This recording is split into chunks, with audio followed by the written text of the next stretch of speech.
Teachers day के ऊपर ये बहुत ही सौभाग्य की बात है और बहुत बड़ा दिन माना जाता है। मैं इसलिए बहुत प्रसन्न हूँ कि मैं राष्ट्रपति महोदय सर्वपल्ली राधाकृष्णन जी से पर्सनली मैंने उनसे सर्टिफिकेट लिया हुआ है, मिला हुआ है। 1966 के अंदर जब मैं 10th क्लास में 66 में जब मैं 10th क्लास में पढ़ता था 66 में तो मैंने प्रेसिडेंट स्काउट बना था। फर्स्ट क्लास स्काउट पर प्रेसिडेंट स्काउट बने।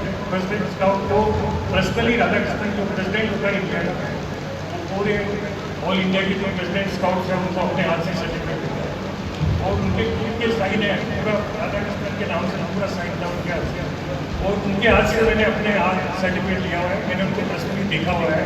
मुगल गार्डन में हम लोगों को इकट्ठा करके उनके सामने प्रस्तुत किया और इतनी भारतीय संस्कृति के ऊपर इतना ज़्यादा मैंने देखा है कि वो पूरा सिर पे साफा लगाते थे, नीचे पूरे अचकन पहनते थे, नीचे धोती थी और जो सॉक्स होते थे वो पूरे पेट नी जॉइंट तक सॉक्स आते थे और एकदम ब्लैक शूज, बिल्कुल जो लेसदार शूज होते थे। पहले तो दूसरे शूज करते ही नहीं थे, लेसदार शूज पहनते थे और जैसे मैं खड़ा हूँ मेरे से भी 2 प्लेट ऊपर चल जाते थे, इतने लंबे थे और गोल्डन का चश्मा लगाते थे और इतने ऐसे चेहरे से लगता था कि बहुत बड़े दार्शनिक और बहुत बड़े आदमी से अपन मिल रहे हैं। देखा है कि मेरा सौभाग्य मिला है क्योंकि मैं प्रेसिडेंट स्काउट रहा हूँ तो मेरे को इन सब चीज़ों का ध्यान था और मैंने उनको नज़दीक से देखा है और उनकी स्पीच भी सुनी है, उनकी स्पीच भी सुनी है। तो ये एक बहुत बड़ा अचीवमेंट था मेरा और मैं इसलिए कहता हूँ कि ये जो टीचर्स डे है इसको बहुत ही रेस्पेक्टेड रूप से मनाना चाहिए और ज़रूर मनाना चाहिए। आज बच्चों ने बहुत कोशिश की है, BSc फाइनल ईयर्स के जो बच्चे थे उन्होंने बड़ी अच्छी कोशिश की है कि उन्होंने पूरे ढंग से ऑर्गेनाइज कर दिए और इस प्रोग्राम को रखा है। टीचर जो है एक बहुत ही नोबल प्रोफेशन है। हमारे देश के जो दूसरे प्रेसिडेंट थे APJ Abdul Kalam, doctor APJ Abdul Kalam, वो भी एक तरह से टीचर थे।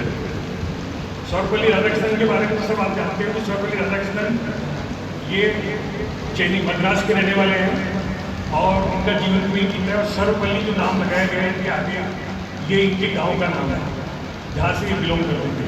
ये हैदराबाद के पास जो गांव था वहाँ के रहने वाले हैं और शिफ्ट हो गई ये चेन्नई में शिफ्ट हो गए थे, वहाँ पे रहे हैं और वहाँ पे उन्होंने पढ़ाई की है दार्शनिक की।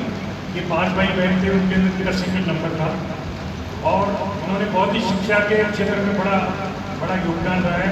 काफ़ी कॉलेजेज में, स्कूल्स में बड़े बड़े प्रोफेसर्स रहे, वाइस चांसलर रहे, ये सब पोस्टों के ऊपर रहे हुए हैं।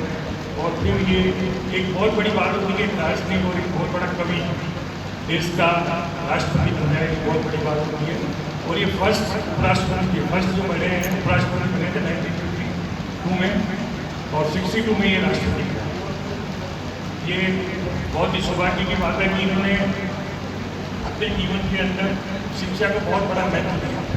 मेरे को एक APJ कलाम साहब का एक याद है कि कलाम साहब कहते हैं कि teacher is a very noble profession और इस प्रोफेशन से टीचर्स जो है किसी भी इंडिविजुअल आदमी की लाइफ को, उसके कैरेक्टर को, उसके कैलिबर को और उसके फ्यूचर को बनाने का काम करता है। अगर कोई भी टीचर्स को बच्चा स्टूडेंट पास करने के बाद अपनी सर्विस में जाने के बाद अगर उस टीचर्स को याद करता है तो इससे बड़ा ऑनर उस टीचर का कोई नहीं है। कोई भी उस ऑनर में हो, कोई भी कम्पीट नहीं कर सकता कि आपको कोई भी ऑनर मिला हो। अगर बच्चा उसको याद करता है कि मेरे को टीचर बहुत अच्छा था और उसने मेरे को याद किया, ये बहुत बड़ा ऑनर होता है। ये APJ कलाम के वर्ड्स हैं। मैं इसके अलावा मैं ये भी चाहता हूँ कि स्टूडेंट जो है टीचर्स के प्रति एक अपना अलग से रवैया। मैं एक स्टूडेंट रहा हूँ, क्योंकि आपको ये बताना चाहता हूँ मेरी पसंद की बात कि जब मैं 9th क्लास में पढ़ता था तो मेरी साइंस बायोलॉजी थी। हमारे टाइम में 9th, 10th, 11th के अंदर साइंस बायोलॉजी होती थी और 12th में होती थी। 10th हमारी सेकेंडरी होती थी, 11th हमारी हायर सेकेंडरी होती थी। ये मैं 1965 की बात बता रहा हूँ। तो उस टाइम के अंदर हमारे टाइम में टीचर हुआ करते थे जो हमारे को फिजिक्स, केमिस्ट्री, बायोलॉजी 3 सब्जेक्ट होते थे। तो फिजिक्स के जो टीचर थे हमारे, तो हमारी क्लासेज जो थी ना मैथ्स की और बायोलॉजी क्लासेज साथ साथ रखती थी। मैं आज उन टीचर को नमन करता हूँ कि उनकी वजह से मैं डॉक्टर बना हूँ और उन्होंने हमारे को बहुत गाइड किया। पहले क्या होता था, जब 9th क्लास में जाते थे तो सबसे पहला होता था डॉक्टर बनेंगे, इंजीनियर बनेंगे, सब चीज़ें बाद में होती थी। कोई भी चीज़ होती क्या बनेगा, डॉक्टर बनेगा, क्या बनेगा, इंजीनियर बनेगा, ये दो ही वर्ड आते थे। IAS IPS दूसरे कोई वर्ड नहीं आते थे, CA कोई नहीं आता था। क्या बनेगा भाई, डॉक्टर बनेगा। तो जब हम क्लास के अंदर गए जाने लगे पढ़ने के लिए तो टीचर का बड़ा बहुत स्ट्रिक्ट टीचर थे, बहुत डिसिप्लिन टीचर थे, इतनी ज़्यादा स्ट्रिक्ट थे। डी.एस. जैन साहब नाम का मामला जी थे। तो जब हम पढ़ने जाते थे तो वो कोई भी यूनिट खत्म करते थे उसके बाद उसका प्रैक्टिकल लेते थे और प्रैक्टिकल भी वो इतना स्ट्रॉन्ग लेते थे कि कोई स्टूडेंट अगर उसमें पढ़ के नहीं गया, तैयारी करके नहीं गया, तो उस स्टूडेंट को वो यही शिक्षा देते हैं कि भैया तुझे सब्जेक्ट छोड़ के दूसरा सब्जेक्ट चाहिए, आर्ट्स में चला जा, कॉमर्स में चला जा।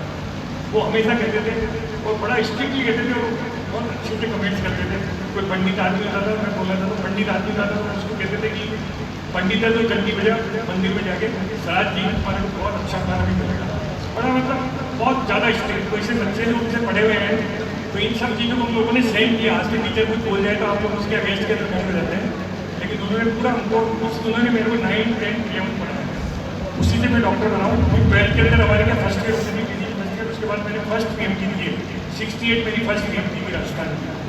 उस PMT में भी उन्होंने मेरी पूरी हेल्प पढ़ने के लिए बुक्स ला के देते थे, लाइब्रेरी से तैयार करके पेन ला के देते थे, मेरे को पूरी चीज़ें दी थी। मैं आज उनको सलाम करता हूँ।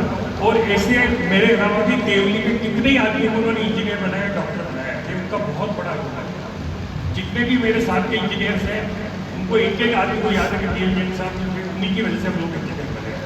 क्योंकि देवली एक छोटी जगह थी, कंपटीशन बहुत ज़्यादा होता था उस वक्त, पेशेंट जाना बहुत मुश्किल होता था मोटरवेज के अंदर, लेकिन उन्होंने पूरा तन्मय के साथ उनके साथ पूरा का पूरा साथ देते थे।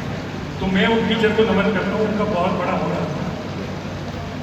मैं एक और किस्सा सुनाना चाहता हूँ टीचर के बारे में, आपको गुरु के बारे में। मैं गुरु का कहना रहा हूँ।